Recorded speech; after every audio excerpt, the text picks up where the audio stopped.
Wall cabinet, 1 door. Prepare the door, carcass and hardware.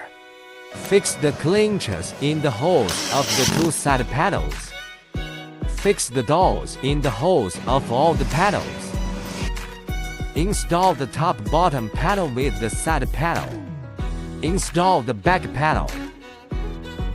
Install the other side panel. Tighten the cam clockwise with a flathead screwdriver. Use screws to fix the hinges on the door.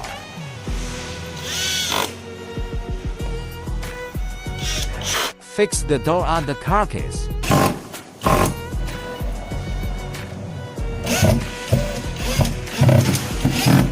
Adjust the hinges. Fix the handle on the door.